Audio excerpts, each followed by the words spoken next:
welcome to the Open Mic Comedy Podcast. I'm your host, Marc. If this is your first time here, welcome. If you're a returning listener, welcome back. This podcast is here for everybody on the open mic comedy circuit, whether you're a comedian, an MC, a promoter, or a tutor. Even comedy fans who enjoy watching the stars of the future in pubs around the world. If you're thinking I could do that, then this podcast will guide you on what to expect on this crazy circuit from those right in the centre of it. Today's guest is someone who's said to be a bit picky about the friends she uses for advice. And if you're one of her exes, please, for heaven's sake, lock down your Instagram page. Please welcome to the stage, it's Laura Moss.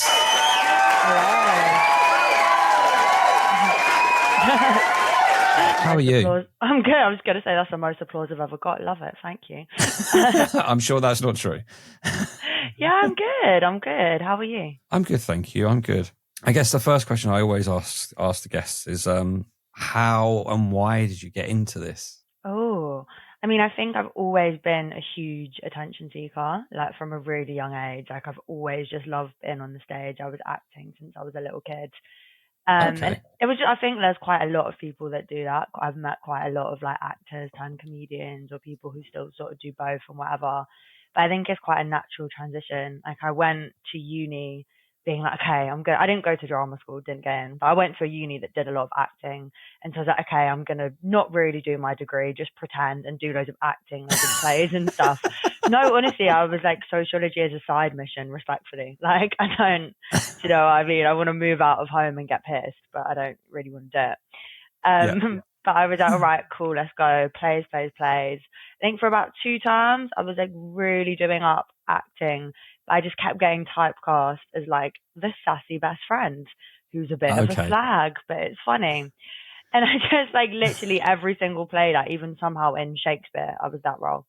And I just was, I know I was like some reason Helen of Troy turned like modern and hoey.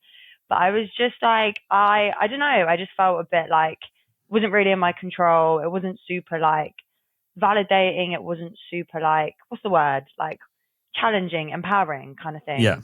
And I knew that I loved making my friends laugh, particularly like we had in our uni like a little smoking area that we'd all meet in the morning when we'd be hungover and have a cig and talk about shit. And I loved having like a circle of people around me and just telling like mad stories of what I'd done the night before. And there was quite a lot of people that did stand up at uni. So I knew it was just kind of a thing that you could do. And it's not like in London where you've got to sort of sign up and da-da-da. It was just sort of thing you could do and you didn't really have to think too much about it. So I just went towards the end, I think, of my second term. I was just like, right, I'm going to give this a go. And I did. I had a fucking great time. I don't remember any of it. I was pissed. Like, so drunk. I did this thing. I'd drink these little mini gin and tonic cans from Sainsbury's, like gin and rose lemonade. And I'd have like 4 before while sitting in the audience, and then glug like the 5th one on stage. So I'd just be mashed. And like none of them were jokes, right? Like I literally just went on and like monologued about everyone I'd ever slept with in the uni for like 5 minutes. But I had a fucking phenomenal time. It was great. It was amazing. I loved it. And then I had a fucking great time. I was like, this is cool. This has unlocked all these possibilities. And then COVID happened and I just didn't do it again for ages. And I was like, fuck. Yeah. You're on the stage acting and now it's like, no, I want to get up there and tell jokes. And I just want to be that I'm like, I want to have more, I guess I want to have more power over what I'm saying. And like, when you're doing stand-up, even if it's, you know, not a great gig, even if you're only doing a short amount of time, you're still the star of the show for that at least 5 minutes, right? Like you are the absolute star. But you can be on stage for fucking 2 hours and not be the main character and not feel like you're putting across what you want to put across. Like even if you've only got 5 minutes in comedy, for those 5 minutes you're saying exactly what you want to say, how you want to say it, and it's all about you. And I think that was what I was quite attracted to and what I enjoyed, as well as making people laugh, obviously. Yeah. So how long ago was that? So that was when I was in uni. So that was in my first year of uni, which is fucking ages ago now. How old was I? No, that was a good few years ago. But then that was like my first gig. I'm 25. So that was when I was 21. So like 4 or 5 years ago. So I started and then it was COVID. And then so I was like, okay, fuck. Like a bunch of people were doing online gigs and stuff. I was like, I don't get how that would work. So I just didn't do it. I just Yeah. had a mental breakdown in COVID instead. Similar. And then it was so stop and start, because then it became, that weird COVID summer where you could sort of do stuff. And I was like, all right, maybe I'll try and do like 1 or 2 open mics in London. And then when I go back to uni in second year, I'll get back to it. So I did 1 or 2 open mics again, had a great time, fucking brilliant. And then COVID again. So I didn't do anything again for like a year. And then nothing. And I did it maybe once or twice in my third year. Got distracted with other stuff. I used to do I got into like directing theatre as well at uni for a bit. So I kind of got preoccupied with that. So I don't really say I properly started until I graduated from uni and moved back to London. Like I did a few gigs over those 3 years, and I learned that I loved it, but shit kept getting in the way. I think that's the case for a lot of people. And then it was only when I had a breakup, I moved back to home, back to London. Obviously, I knew there was a different scene, but very big scene there.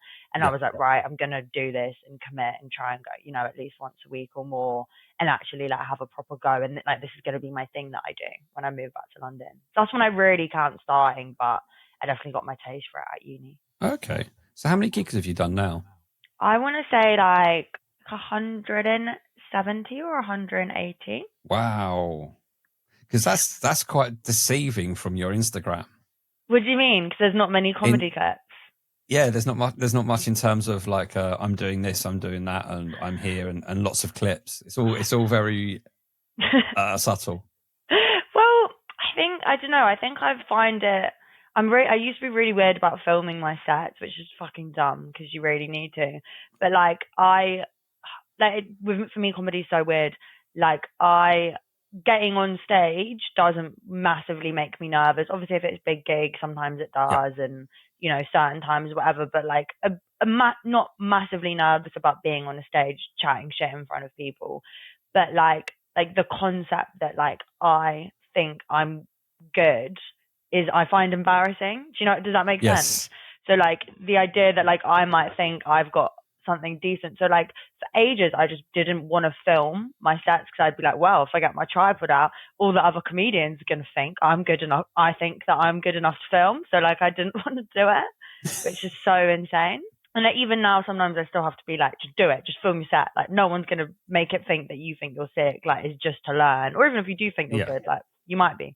But I'm not great at filming sets, or sometimes I just get like, I don't know, I'm quite like clumsy. So I'm like, if there's not like it sounds silly, but I'm like, if there's not like a real clear like table or something, I'm like, I can't be asked with the stress of like trying to put a tripod and knock over someone's drink, when I'm already trying to like think about what I'm going to say on stage.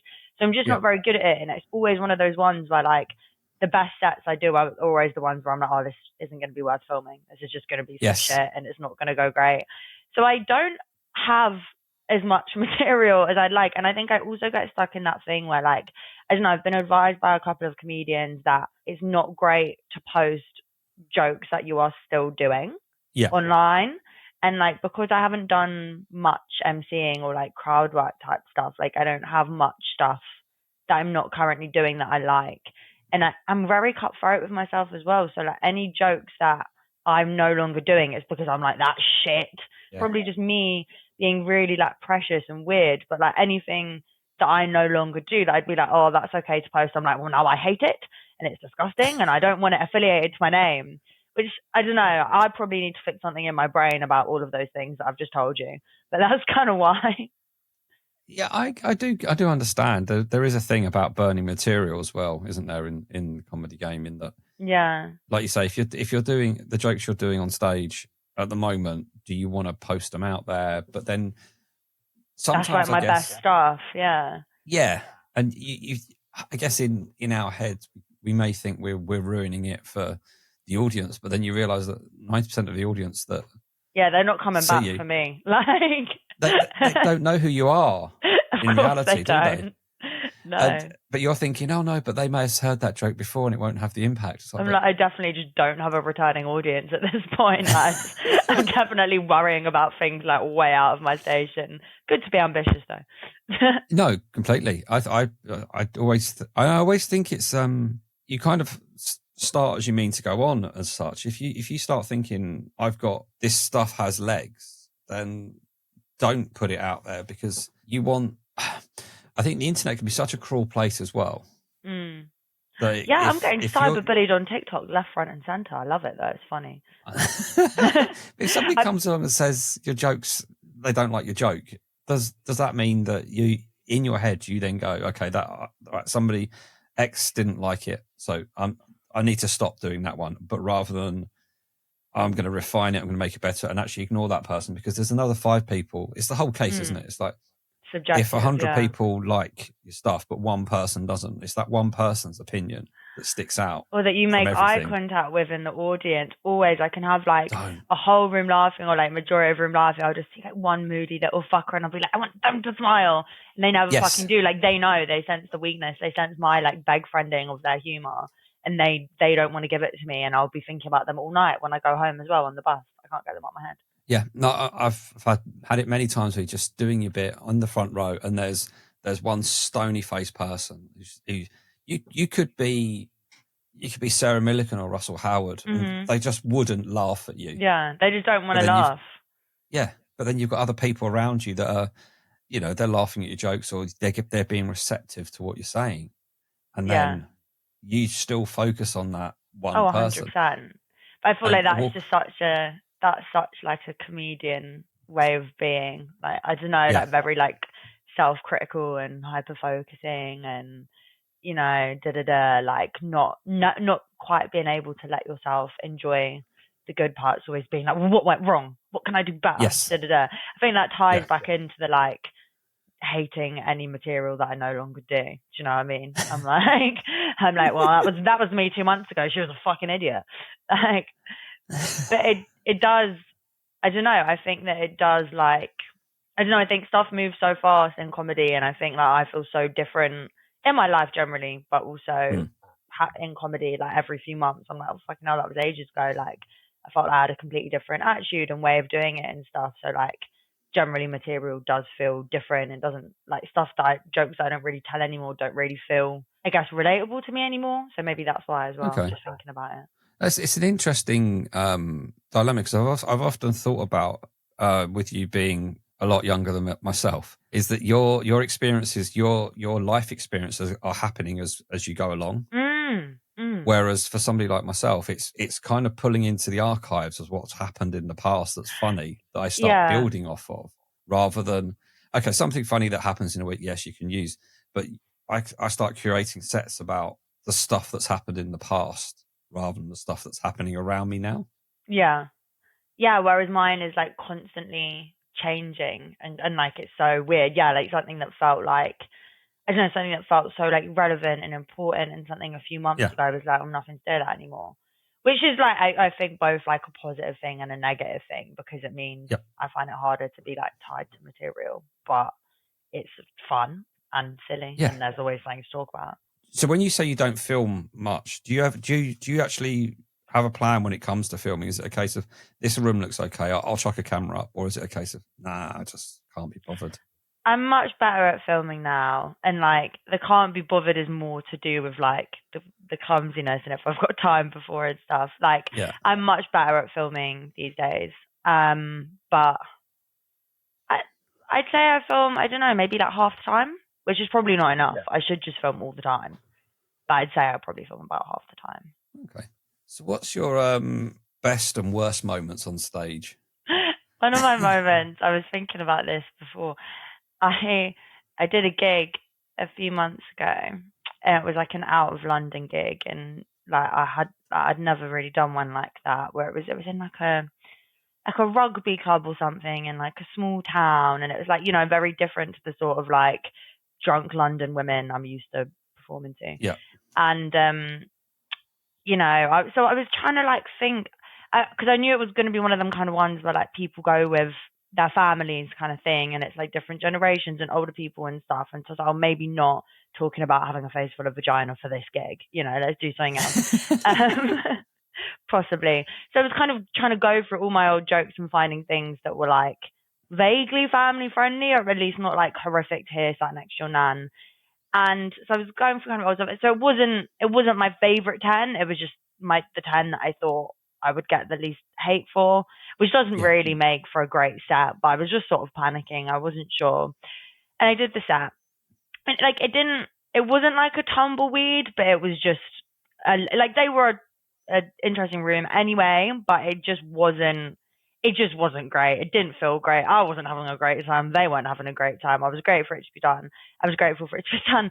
But then the bit where I was like, ugh, is after the MC went on, and bless him, he was trying to be nice, but he just went, yeah, just so you all know, she's a very new act, very, very new act. Like, as if to be like, that's why she's so shit. He was like, yeah, like we try to like help new acts out, give them a platform, but yeah, she's pretty new. And I was like, yeah, that was just sort of fuck's sake. I know. Another time, I thought this was funny. I was at Edinburgh, not the one went, but the one before. I was sitting with a few comedians, and this random woman comes up. I think she was asking for a lighter or something. Then she goes to me, I hadn't even been doing comedy really a year then, but she goes to me, oh my God, I've seen you gig before. And I was like, oh, like, whereabouts? Obviously, I don't fucking recognize her. She was like, whereabouts? She's like, oh yeah, you were headlining this gig. I'd never headlined anything in my life, but I was like, all right, cool. Let's ride with that. I was like, oh yeah. And then she looks at me and she goes, oh no, sorry, no, you weren't headlining. You were just on last. Oh dear. It was like, could have just left me with that, no? At least they remembered you. I know, for not headlining, for just being on last. Yeah. What about best moments then? Best moments. I mean, I was trying to think before of like a specific gig, and I have got a couple, but I also just think, I don't know, the thing that like generally makes me the happiest is like speaking to people from the audience after.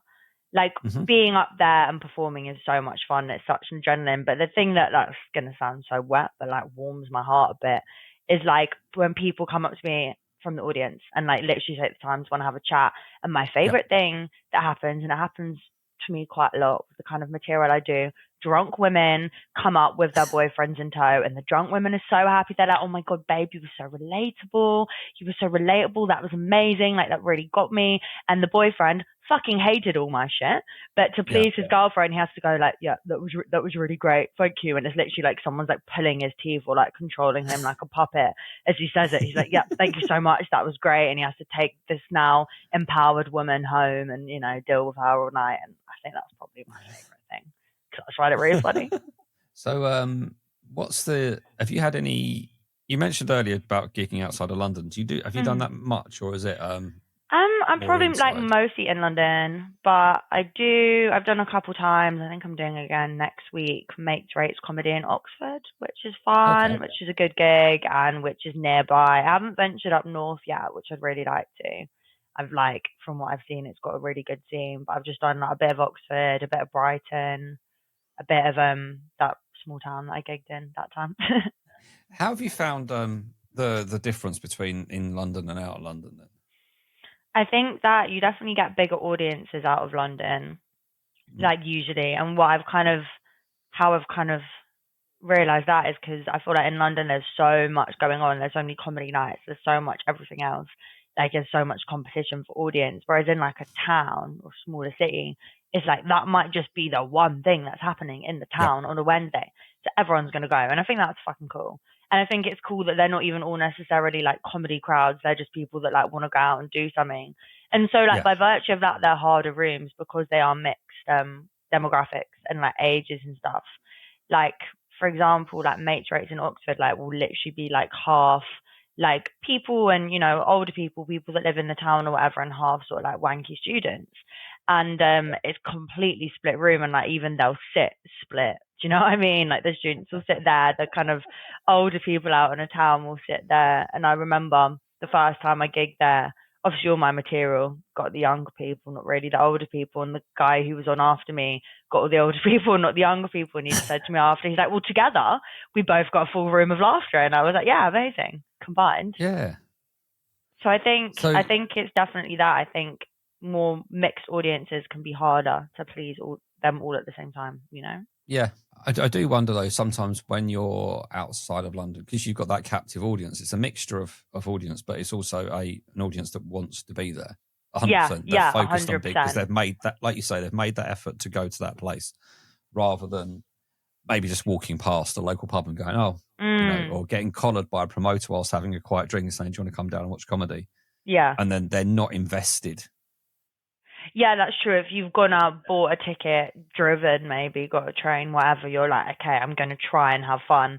And they're definitely more lively audiences. There's more heckling, which as long as it's not horrible, I don't think it's a bad thing. I don't mind if people want to like have a little yap and join in, as long as they're not being like awful. Yeah, and as long as they can take it back as well. Yeah. You get the ones that kind of go at you, and then when you go back at them, they just don't like it. Yeah. And you're like, but you know, you kind of you opened your mouth. You one that let this moment happen. Yeah, like you walked into this, you have to be allowed to take the piss. Like you have to let the piss be taken out of you if you're going to yap to a comedian. Like that's just how it goes. Yeah. So can you remember the first ever joke you ever told on stage? Definitely wasn't a joke. Like when I first did comedy at uni, and then when I started properly, and probably for like the first few months, maybe even 6 months of like gigging in London, I just really did not understand joke writing. I pretty much thought I would do like a different 5 minutes every time I gigged.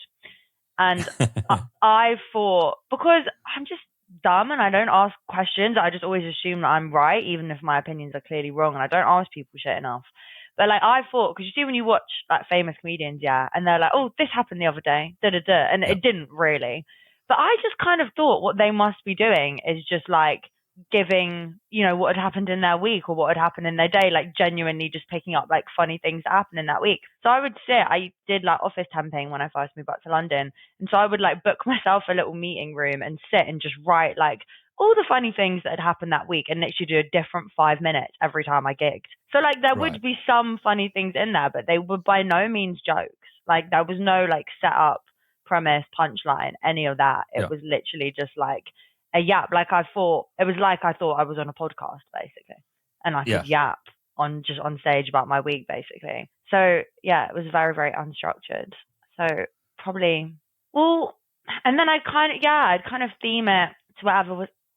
I can't even remember because it would have literally just been like whoever I'd been on a date with that week, like whatever idiot I'd met on a Saturday in the pub, like that kind of thing. Like because I never did them again, I don't remember. Which is so mental.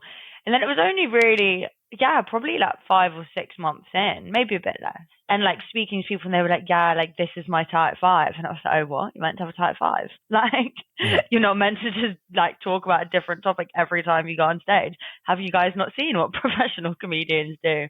And then it sort of like twigged for me, and I was like, oh shit. And I did a comedy course, and that helped a lot. Which course did you do? I did Jeff Innocent's one. It was wonderful. Sunday morning, I was brutally hungover every session. I'd have like a Monster Energy, a Diet Coke, a flavoured water, like vomiting in my mouth, but I still got some. Like there's one of my jokes I still say now was something I wrote there, which is like definitely the longest, the only material I've kept for that period of time. Do you know what I mean? Yeah. Okay. So when it comes to joke writing, what's your technique now that you think after doing the course and stuff like that? So if I think there's something, I mean, it depends if it's like a really specific situation, it's different. But if I think like generally like a topic or like a sort of ongoing theme of something that's happened to me is funny, or like a whole situation is funny, I'll try to start by but I'm not quite sure where the funny is. I'll try to start by just like writing everything about it. Do you know what I mean? Everything that's in my brain about it, like something that happened, or something with the family or whatever. I'll just write everything about it, just super messy, everything, not trying to be funny, just trying to get down everything from my brain.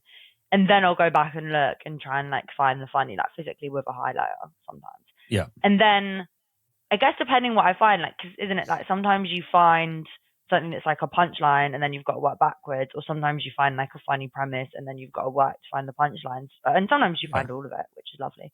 But I guess depending on what I find, that will then depend on the order that I work and like how I work from either premise to punchline or backwards. So when you talk about doing it that way, the first time the joke is formed, is that most of the time that's how it stays, or how do you then look at developing it? Sort of like, do you ever use time on stage when you're telling the joke to see what happens, or definitely things? about how it can be refined.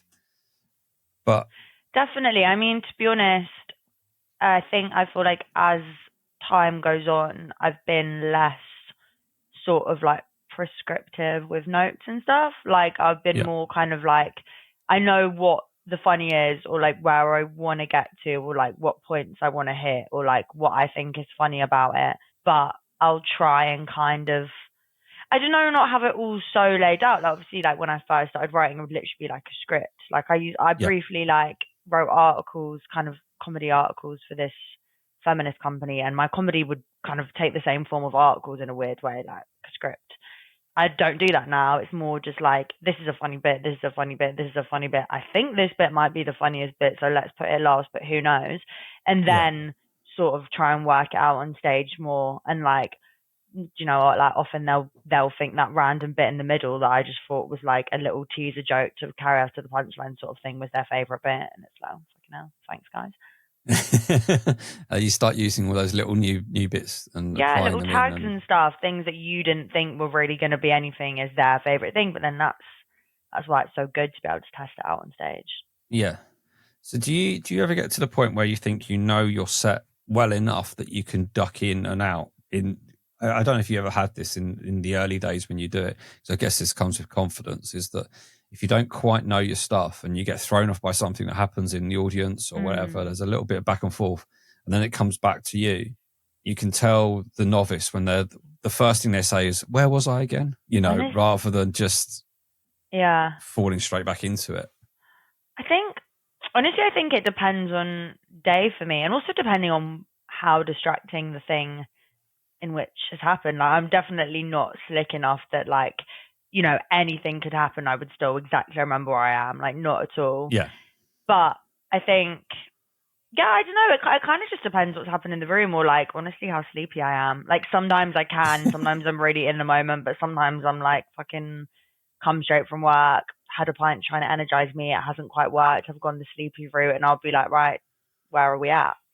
So I'm not, I guess, about halfway. Definitely not slick enough that like nothing can unseat me. I can be unseated loads, you know. With your time kind of on this circuit, what's been your general experience of open mic comedy, and what was your perceptions before you actually started? I honestly had no idea, because it was so different doing it at uni. Like at uni, there were like two theatres. Like you could kind of just do it. There was no bringers. There was no like admin really. Like you just like send an email, or some of them you might have to audition for, but like, it was just one thing. Like it wasn't, I don't know, there wasn't this whole system, and I didn't expect it to be the same as that. Obviously, I knew it was going to be a lot more vast, but like, I guess what I'm always, me personally, and anyone I speak to is always thrown off by is like the amount of admin that you have to do, like booking yourself onto stuff. Like just no one realizes that you think the battle's going to be writing and performing and getting better and everything, and you're like, oh my god, I've got to be like an email queen and do all this and booking forms and everything. So like, I think that I mean, none of it's glamorous, but I think the less showy side of it is surprising, because you don't think of that when you think of like, you know, getting up on stage in a grotty basement of a pub. You don't think of also sending an email. I don't know. I remember when I first started, and I didn't actually, this is going to sound really odd, I didn't actually realize there was an open mic circuit, like this whole network of people and pubs. Yeah. I didn't realize it was a whole thing. Like, I just thought there might be a few gigs, and then the more gigs you do, you find out about a few more. And then I only really realized it was a whole circuit a good few months in, to be honest. Yeah, I definitely didn't move home and be like, right, I'm going to join the circuit. I was like, right, I want to do comedy regularly. Maybe there'll be one pub that will let me. And then it turned, you know, and then it turns out it's all like this. I didn't really know anything. Yeah, because I remember after I did my showcase, I was looking around for what to do with gigs and stuff, and I just looked at. This is going to sound really stupid. I looked at comedy clubs in London, because that's where comedy happens. Yeah, because you don't know. And they go, "Oh, we've got a new act tonight." So I was like, "Okay, I'll email the guy and say, you know, I'm a new act. I've done a course, and how do I get onto your new act night?" And he says, "Come back to me when you've done 150 gigs." And you're like, "Oh, yeah, that doesn't sound like new to me." yeah. You don't get it until you're in it. And then you're like, oh, there's so much to understand or not understand. Like that, that you literally just don't know until you do it. And like whenever I try and explain it to like friends who don't do comedy, they're so confused. And everyone's like, so where is it that you perform? I'm just like, I don't know, pretty much any pub. Like all pubs have open mics. And I'm like, really? I'm like, yeah, every pub you go to probably does an open mic at least once a week. And people just don't realise. Yeah, it's a strange old world. And I think the admin side of it is something that's really hard to keep on top of as well. Because really hard. Because, you have like a busy month of gigs and then you're like, oh, I'm really busy. And then you don't do any admin and then it's harder to get stuff the next month. But it's also, I don't know if you've ever had this where you start applying for spots and you do the applying thing and then you're like, well, when do I know if I've got a spot? Yeah. And when should I accept something else? And then you're double booked. And then you might have wanted the other one more. It might have been a better spot, but you're just going to accept what you get if you want stage time. Yeah. Yeah. And I mean, I was always one of these that would go, I'd never apply for two different promoters on the same night because I never wanted to be in that situation where they go, both come at you at the same time and say, hey, have a spot. And you're like, okay, now I'm in a position where I've got to choose. And you kind of think, if I turn one down, does that mean that person's not going to want to book me again in the future? Yeah. And it's all this naive stuff when you start. I even actually bought like a specific like 18-month calendar notebook thing. I would write in the dates that I've applied for, let alone the dates I've got. That's really smart. See, I don't do any of that. I just fucking just do things and then forget about them and then deal with it later. I mean, like more so these days, I'm more just like when you've been going a bit longer, isn't it? And like you know people, you can more just like message them rather than doing a form. So it's got a bit easier now. But like when I was doing, and obviously I still do some forms. When I was doing like 100% forms, I'd literally I'd be like, okay, an hour, let me blast out the forms, forget all of them, and then I'd get these emails back and be like, who the fuck is this? But sure. I'll go to bloody Colchester. I don't remember applying for that. It's fine, I always thought it was whenever you're doing the forms, I don't know if this is an age thing. It's just to get older, you get more forgetful. You go and you get the selection of dates you pick and you go, I'll have that date, that date, that date, that date. And then you send the form off and then... Oh, I don't remember any of it. Yeah, the form doesn't email you back to say this is what you put in. I can't remember what dates I put in, so I've now got no idea what I'm doing. Not same. I just would do it as pretty much may the best man win in it. Like whoever gets back to me quickest with a date, let's go. Yeah. I think but that's probably not the smartest way. Your way is probably smarter. I think it depends on your desires for comedy. If you're doing it as a bit of a laugh and a bit of fun and don't want it to go, not expecting it to go anywhere or any desires for it to go anywhere, then you could take it one way or the other. You still need everybody on your side if you want to make progress. But if you want to do 4 or 5 gigs a week, that's the only way you can do it. Yeah. You have to be a scattergun approach. Yeah. Yeah. It's really tough when you start looking into open mic comedy, especially in major cities, and going, right, I've got these venues to look at and stuff. And you start looking at, I've started looking like further afield now. So I know the Stand in Newcastle and Edinburgh and Glasgow, they do their raw open mic nights. And I thought, okay, I've heard good things about them because what people have told me they do is that if you're traveling from afar, they'll give you a gig at 2 of the venues. Okay. So you could do like a Glasgow and an Edinburgh because they're all on set. They're all like a Monday, Tuesday, and a Wednesday. So you can flip between them. So it's like, okay, you go on the website, you find out when the application's open. It's like, okay, they open twice a year. You're like, so if you miss. Yeah, it's like with Angel Raw. If you miss, you'll see. Yeah. It kind of takes Angel on to another level. Yeah. I think the Stand opened their one for the coming 6 months in November. So just gone. Is it shut already? Well, no, it's only the November one is only open to local comics. Fuck.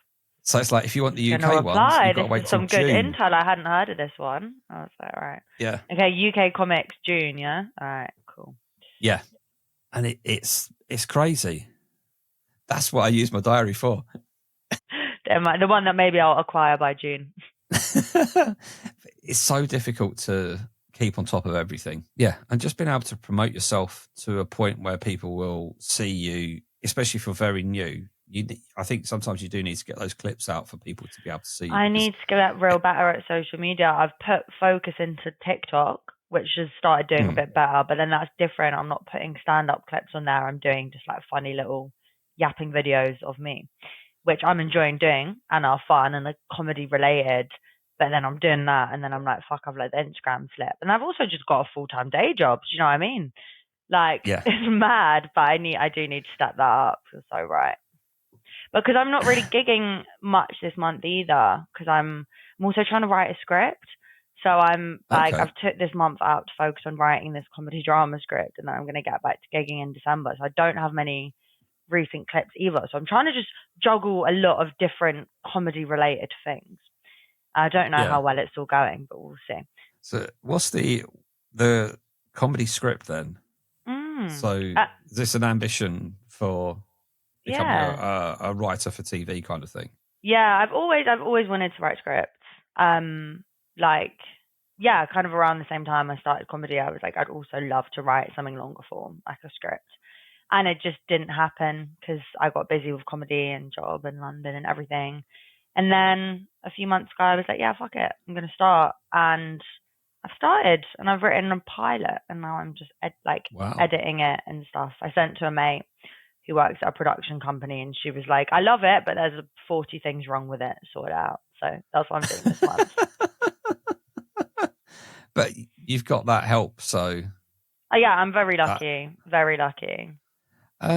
So back to kind of like the open mic circuit then. Yeah, sorry, I'm such a waffler. No, I took you off that topic. What's the best things you like about it, and what's one thing you'd change about it? I think everyone is lovely. I think that I was like, weirdly, like when I started, I was so nervous about other comedians and not really nervous about going on stage. Like it's just that thing of like, I don't know, it almost feels like starting school again in a way. Like, what if they don't like me? What if no one thinks I'm cool? And I was saying this to someone the other day, and I think it's so prevalent. It's also that added embarrassment of like, at school, no one cares if you're like good at school. Do you know what I mean? But like, or whatever, or like, no one cares if you're good at like your day job. But at comedy, I'm like, how can I expect people to like me if I'm a shit comedian? Do you know what I mean? Like, I was just like, I was so nervous. I was like, it's such an embarrassing thing to like go up on stage and be shit. And then how can I expect people to be able to like look me in the eye after if I'm shit? And I just got myself really wound up about it. But sort of like everything, you realize that everyone is lovely and everyone has good gigs and bad gigs. And everyone also understands when you're a new comic that you're probably going to be shit and no one holds it against you.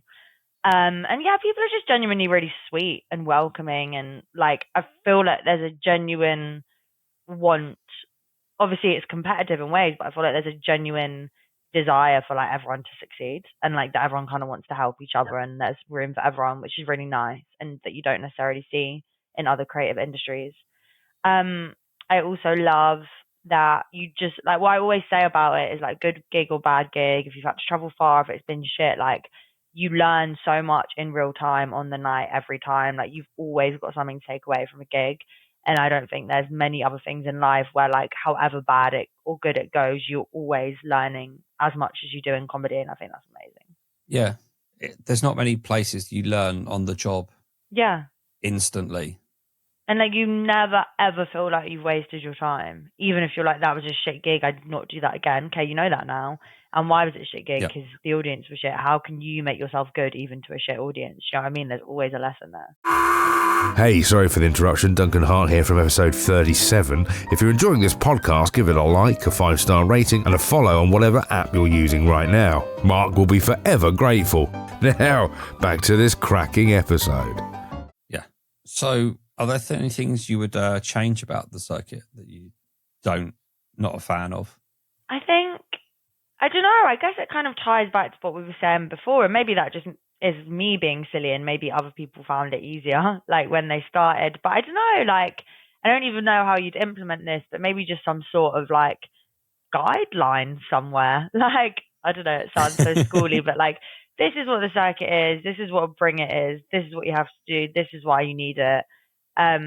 this is what type 5 is. Don't just do a podcast. Like, I don't know, just some sort of like baseline things, but maybe they expect that other people will have done more research than I did. I don't know. But I guess that's just something I would say. I just feel like, oh yeah, and kind of explaining like what to expect with admin, how you do it, how you can maybe make it like, I don't know, almost like a revision study guide for comedy, which just sounds very nerdy, but I'd like it.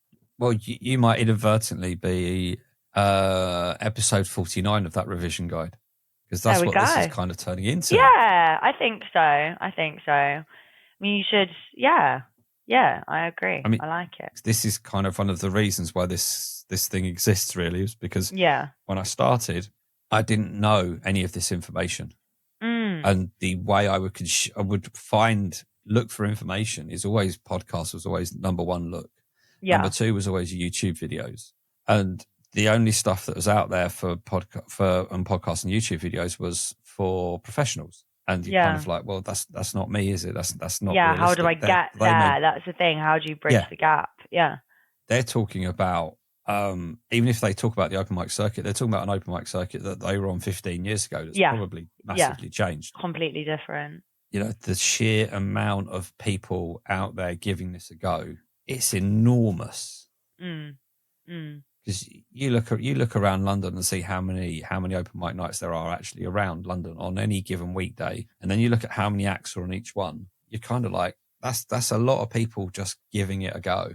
Yeah, which I really love, and it kind of goes against like how people view the world these days. You know, that everyone just wants to stay inside on their phones and TikTok, and no one can be asked to do anything, and everyone's depressed. Like, I kind of love that there's more people, I don't know, like going out and trying something that like traditionally isn't as kind of cool and sexy as like your other creative careers or your hobbies and stuff that's traditionally kind of for the weirdos and the wrong ends. Like, I love it. It's great. The weirdos and the wrong ones. Do you know what I mean? No, it is. It's not like the same as being like an actor or a model or like a painter. It's like, you know, the weird people in the smelly basement drinking beers and, you know, having mental health issues. That's the stereotype of comedians, and it's not massively wrong, is it?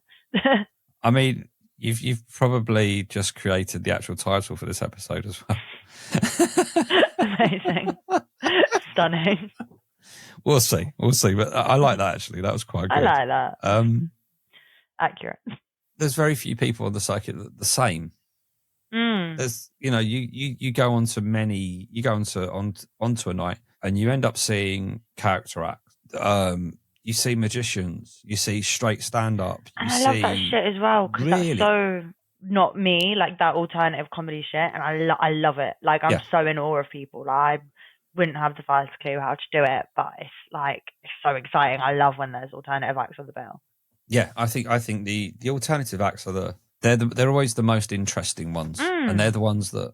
But I always think there's that essence of whenever somebody is doing something that you don't do or don't feel you can do, that's always a lot more interesting to yourself. 100. Like, the people that impress me the most in life are like electricians, plumbers, people that work in IT, like people who are builders, like all this stuff that is not in my skill set at all. I think that's like the coolest thing ever. Yeah. Never heard IT being called cool before. But I can't barely use a computer, as we know. So for me, that's great. But are there any tips you'd give for somebody then who's about to try it for the first time or is in really, really early stages? What you've kind of touched on it earlier, but what mistakes do you think you've made that you would say to somebody, don't do it that way or do this or something? I mean, I don't even know if I'd call it a mistake, because I feel like everything happens for a reason in a way, and like everything works out the way that it works, and like it probably wasn't the most like time efficient way for me not getting like rehearsed material until 6 months in, but I had fun, and like I tried lots of different things, and I tried how I felt, you know, like how I'd feel talking about different stories, if that makes sense, and like it kept it kind of spicy. And I also just think, like, I don't know, like the minute you kind of put a time, obviously, like we all have goals, we all have places we want to be, we all have motivations, but like I think, I don't know, I try not to stress about that stuff too much, because I'm like, I just want to keep learning, I want to keep having fun, I want to keep getting better, and like wherever that ends up taking me is the right place for me to be taken, in a sense, if that doesn't sound too wanky. But like, I think, I don't know, advice. I guess I'd just say like, I don't know. Yeah, I'd say probably try and do a type 5. Like, would probably help maybe just for you. And then if you want to do a different type 5, even in a month, do, but try and at least do, not what I did, but try it. Could work. And then, yeah. And also, I don't know, just like, yeah, just make sure you're having fun. Like, I feel like because obviously when you start as well, you're doing it presumably on top of like a full-time day job, especially with people in London. Like, it's intense. Everyone works fucking hard. Everyone's struggling for money. I think that like, just like make sure it's fun. Like, make sure it's something that you're enjoying. Like, obviously there'll be some nights where like you're tired from work and then you've got to go and gig or whatever. But like, just, I don't know, like, yeah, like obviously do the work, find out what worked, what didn't, do the admin, make the clips, write the new jokes, amend stuff, but don't take it like whilst doing all that stuff, don't take it like too seriously. Like, remember, you are a clown at the end of the day, and you're doing it to have a laugh and make other people have a laugh, and just, enjoy it. Because also, like, whatever happens, I feel, I don't know, like, I've just had so many like sort of famous comedians say that, like, really, obviously, like when everyone's on the open mic scene, you're like, oh, I just want to get here, I just want to get there, I just want to do better, but like, really, this is the best time because you're not relying on it financially. That's not your like means of life. It's just your fun thing that you do after work or after looking after your kids or whatever. So like, really just like remember that and enjoy it. And through that, I don't know, when you're having fun, you have a better time on stage, and then you do better sets, and then you learn more, and then you learn how to improve. So like, really, it all feeds into one. Just don't deep it that much, man. That's all right. It'll be okay. Yeah, no, I think you're exactly right. I think there's somebody, there was a previous guest who said, don't kill yourself over your hobby. And I think that's just so apt in this. If it is your hobby, remember it's your hobby. Have fun with it. But even if it's not, even if you're like, I would love to turn this hobby into a full-time job, which like I'd love to. I think a lot of people would love to. Like, it's fucking fun.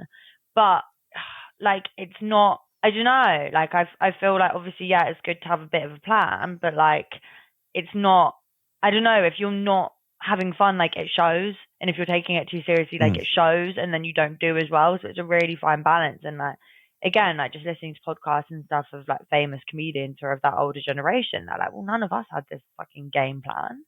Like, he was talking, this comedian, he was talking about like meeting younger comedians now, and they're like, okay, this point I'm going to do this point I'm going to do this point I'm going to do this. And he was like, well, I was just doing it because I like doing it. I was just doing 3 gigs a night and not getting paid for any of them because I just like doing it. And then it just happened in the right way. But I think, I guess with stuff being more competitive now, I guess with like life being generally more pressurized and more expensive now, kind of stuff has shifted a bit. Yeah, I think when I said mistakes earlier, that was probably the wrong word. No, it's fair. It definitely was. No, but it was completely the wrong thing to do, but it's fine. Was it the wrong thing to do? Okay, you might not have had your a type 5, but you've gained confidence by being able to go up there and just do what you want to do, and you've also potentially created this writing thing going that I need to. If you think you need to write something new every time, you're constantly looking for things, and yes, you may well miss stuff, but you may also come across a gem that you will go back to and use again. But I think getting comfortable on a stage is one of the key parts of all of this, is being able to be on stage, make it look like you're free, make it look like you're not scripted, and have fun. Not every joke has to land, but if you can be entertaining, that's all the audience wants from you. They want entertainment. Yeah. Another famous comedian, I can't remember who, said, which always stuck with me, said, it's not about the sausage, it's about the sizzle. Do you know what I mean? Like, not every day is your joke going to be the most perfect, like, duh, duh, duh, duh, duh. But if you if you entertain, deliver it in an entertaining way, then like, you're there. And it's something that like is easy to forget about, I guess, when you're like, okay, I need to write, what jokes am I going to say, and and where am I going to gig? And like, sometimes you forget a little bit even about stage presence because you're caught up in like, will this joke land? Will this precise punchline word land? And then just friends I've had that have come and seen me, over the last couple of years, go from starting open mics kind of where I am now. Like, they're like, you are so much more confident, and like your body language and the way you hold the mic and the way you walk about the stage and just everything is so different. And like, that's not even something I was really looking at, which is crazy. Yeah, I think that's one thing that everybody needs to understand about all the mannerisms and stuff that you do on stage. All forms as part of the joke as well, because if you tell a joke and the moment you say the punchline, you're kind of looking down at the floor. You're not expressing it to the audience, and you're giving off body language vibes that they may not be into. But then if the next time you do it, you make sure you're eye level looking up and you're bright with it and stuff and forceful with that punchline. Yeah, the eye connection you'll get thing the reaction is that you hard. want. Like, I personally hate doing eye contact with anyone ever. But like now in comedy, I was like, okay, I have to. So like, I'll just force myself to make like direct eye contact with like one or two people throughout the whole thing. And I'm like, sorry, this is probably so intense for you. But like, this is the way this is probably like horrific for you. I'm literally talking about vagina staring at you. But like, this is like, it helps me stay in the moment. So fuck 'em. Yeah, I think if you can, somebody said to me once, it's like you don't look directly into their eyes if you can. If you can scan across the top of their head.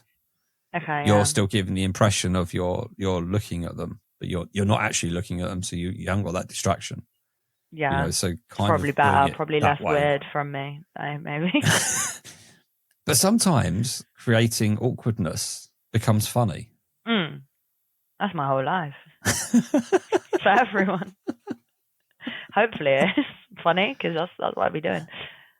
True, there is that. Oh, you've mentioned about putting like goals and targets and ambitions are not something to die on as such. But do you have any, what we'd all love to be on TV, but do you think like in, I don't know, a few years' time you want to be playing in certain venues or anything else like that? Or do you have anything like that?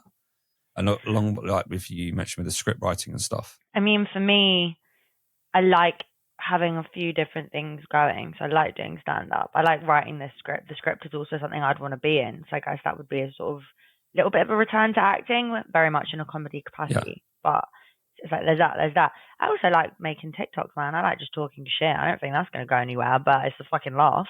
Like, do you know what I mean? I wouldn't mind being paid to yap. I yap anyway for no money. So, so like I've kind of got three sort of, I guess, in a way intertwined, like comedy related things that I like. And I just, honestly, like, I'd like to do all of them in some capacity. I'd like all of them to be a thing. I'd like to not do a day job, and I'd like to do all of them.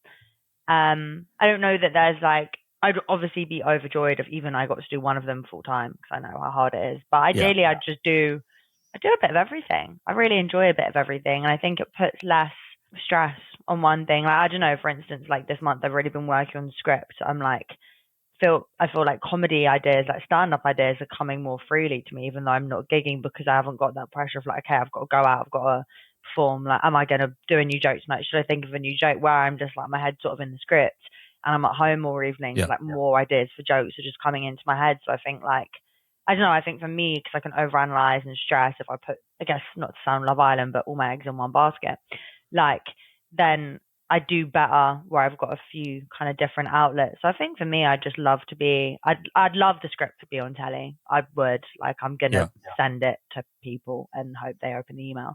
I'd love it to be on telly, like on a major channel. I would love to do stand up in big venues. I'd adore it. I'd love to. I'd also love to do fucking more TikTok, podcasty, professional yapper stuff. Like, all of those things would be my ideal thing, and whatever of them happens first, I'm happy with, honestly. So you kind of started with acting. You've kind of moved into then the comedy side or stand-up side. Have you actually ever returned back to acting as such? I did, and maybe this is where all the script stuff kicked off. I did last year, little under a year ago. My friend started a production company, and they were all kind of actory background, director background, and they did a scratch night, which was basically going to be like little bits of like people who have maybe written a new play, trying out a scene or something like that, or like, you know, you might have like longer form. Someone did like an interpretive dance because, you know, it's North London, that kind of thing. You know, Do you know what I mean? All sorts of different things. And I just went, scratch, like, go on, I'll do 10 minutes of stand-up. My friend went, no, you can't just do straight stand-up. Like, that won't fit in with the vibe. It's actors and interpretive dance. It's very artsy. You making dick jokes, that's not going to run. You can incorporate stand-up and comedy into a sort of piece that you do, a mini little one-woman show, whatever, a script. But you can't just go on there and do your jokes like how you do your jokes at gigs. So I basically wrote this sort of mini one-woman show from the point of view of a stand-up comedian going on dates and then talking about it in stand-up. Okay. So that was kind of my toe dipping for the first time into script and dipping back into acting, although I was sort of playing myself, but that's kind of what I do in this. That's the aim of what I do in the comedy script that I'm writing anyway. So I got back into, I guess, that was a sort of dipping of my toe back into that. And I was like, oh yeah, this old chestnut, I like it. And because right, I guess my issue with acting at uni, like I said before, was that I wasn't enjoying the roles I'm getting. Well, when you write a role for yourself, you write the role that you want to play. Yeah. So that's probably why it felt different, and that's probably why off the back of that, I'm attracted to doing that again, if that makes sense. Yeah. So have you ever gone down like the improv route or anything like that? I fucking should. Or thought about it? I really should. I think about it all the time, and I've not done anything about my thoughts. I should. I say it all. I think about it like once a week. I need to do it. It'd be so me. I'd love it. It sounds exactly right up your street. It's so up my alley. What am I doing? What am I doing now? I just go improv now while I'm on a podcast. If things do start going well, especially in the stand-up circuit, and you end up getting that phone call to say, yeah, we want you to do your 20 minutes live at the Apollo. After you, and the producer's going to ask you what walk-on music do you want? What would you pick? I know this because in lockdown, me and my family played this game. It wasn't for stand-up. It was just, I think, if we was to go on like a talk show, right? And we were obviously all so bored and drunk, and we were all like, okay, what would your walk-on song be? And then we had to perform it to each other, like in the style of our walk-on. Mine was then, I think it would still be now, because it's fucking funny, 99 Problems, but a bitch ain't one. I mean, it's amazing. I did it then, do it again now. Brilliant. I couldn't think of anything better since, in however many years it's been, 4 or 5 years, nothing better. I think that would be quite cool, actually. Also just hilarious from me. Do you know what I mean? Yeah. With like the long nails and the stupid outfits. That would be brilliant. Wonderful. I've noticed you've been doing photo shoots recently and stuff. Yeah. Interesting. It was so much fun. So one of my best friends is a creative director, freelance creative director. And she's very good at social media and everything. And I basically just went, my Instagram looks a bit shit. I mean, kind of as we said, there's not enough clips on there. It's not massively clear what direction it is going. And I didn't want it to be one of those Instagrams where people, because some people, and respect to them, literally only post comedy clips and they have like a separate one for personal life. I'm kind of like, I'm not that. I quite like that it's a bit of both. Like, I quite like, even if, I was, fingers crossed, whatever, to become like a full-time proper professional comedian, I think I'd still want to keep the personal stuff there, just because I think it makes it I think it kind of plays into like my vibe that like I don't take myself too seriously. It's a bit silly. I go out on the piss or whatever. So I think it kind of works for me to have both. So I was like, how do I keep that, but sort of also show that it is a comedy Instagram? And she came up with the whole like concept of the shoot, which was the mic is always on. So it's like I do all this other shit in my life, but it's all about comedy still, and it was just great. And like, like doing something like that with your best friend is fun because they can tell you exactly what to do and like tell you in a way that like they know your brain works. So I'm very like spatially challenged. So like she will just literally come up and like move me or like describe things in a really weird way of like ways I should move my body that only I'd understand. Whereas if I was working with like some photographer I didn't know, we'd probably just fall out because I'd be like, what the fuck you on about? And they'd be like, why can't you move your body? Just say to anyone that wants to do anything like that, like do it with a mate if you can, or at least someone like you get on with, because it just makes it more fun. And it was like a thing that we did, do you know what I mean, rather than a chore. Because there's definitely an element of attitude in those pictures as well, which I think comes across, and it comes across really well. Especially the one in the football shirt. That was so fun. She came up with all the ideas for the looks as well, which I thought was hilarious. Like just based on like me, because me and her watch the football together a lot. So she was like, I want you to have a football one. And like I thought the kiss mark was so funny. So it was like, I've been surrounded by girls at the pub, and I just, I loved it. She's amazing, man. She's a genius. I just do what she tells me. Before I post anything on TikTok, I send it to her. She's my informal social media manager. Yeah. I'd like to set you the comedian's challenge if you're up for a challenge for a comedian to produce. Okay, give me a challenge. It's for any new listeners, it is to be able to tell a joke from this joke book called The Little Book of Shit Jokes by Sid Finch. Comedians get to pick a joke they can tell on stage, record it. So you will have to set the camera up. Oh, so I pick a joke now, and then next time I gig, I will incorporate that joke into my set. That's fun. Exactly. Maybe I'll do it. Yeah. Okay. Cool. But you only get to pick the joke by page number, so I don't know what you're going to get. Okay. So it's one joke per page, right? Or I can pick from all the jokes. There's a couple of some jokes. Some pages have multiple jokes on them. Pick a page that's already been picked where all the jokes have gone. You have to go again because no two comedians really should have the same joke, even though everyone is plagiarizing this one book. Mm-hmm. So if you want to give me a number between 5 and 95. Okay, I'm going to go for 9 because that's my lucky number. 9. Aha! Oh, that's... Oh no! What do you call cheese? Hey, so what do you call cheese that isn't yours? Nacho cheese. I'm trying to think of a way I could incorporate it. Maybe it's a case of picking on people in the audience and being like, you look like you think you'd make a joke like this, and then it's not my joke. Yeah. Maybe that's clever. I don't know. Or maybe I'll just take the L and pretend to be shit, or actually be shit. Who knows? I don't know. Okay. God. Right. Well, challenge accepted. I'll have to have a think. Do it however you want. When somebody kind of reverse Uno this on me.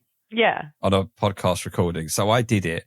But I did it as in my daughter, when she was young, told me this joke, and I'm going to share it with you today. So it was a bit of a cop-out, but it actually worked quite well. Because then I made it lead into another section. And then somebody actually at the end came up to me and said, that joke your daughter told was really good. How did she come up with that idea? I'm just like, she's actually a genius. I haven't got the heart to tell you where this came from. It's always interesting to see how comedians react with these jokes and how they think, the brain starts working straight away through, because everybody is creative. Yeah, you have and they want to go, right, how can I put this in so it either has no impact on my set or it makes a bit of fun and I can get away with it. Yeah. It was a really interesting challenge. I really like it. It's silly. It's good. Where can people find you online then? And what's the addresses? And I'll put all the links in the description and stuff so people can... You can find me on Instagram, which I would say is more stand-up clips. I'm trying to do more, but there's someone there, and like kind of posts of my general life, which is Laura with 3 A's at the end, and then an underscore, and then comedy. And then on TikTok, I'd say it's a bit of a different vibe. This is all under what my friend / social media manager told me to do, by the way. She's like, you have to have certain things on your Instagram and certain things on your TikTok. I was like, can't we just post everything everywhere? And apparently you can't do that, apparently. So that's why they're different. TikTok is the same name, Laura with 3 A's, underscore comedy, but TikTok is more sort of thoughts, rants, yaps, slightly sketchy stuff. Not sketchy, weird, comedy sketchy. Slightly fucking weird shit on there. No, comedy rants and yaps and little videos and stuff that's slightly different to what's on there.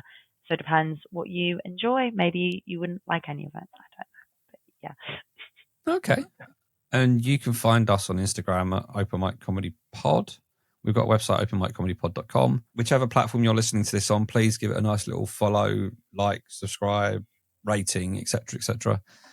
It gets us up the charts and more people get to see these lovely people I speak to on a weekly basis. So thank you very much for your time today, Laura. Thank you for having me. I had so much fun. Good. And for the rest of you, I will speak to you all very, very soon.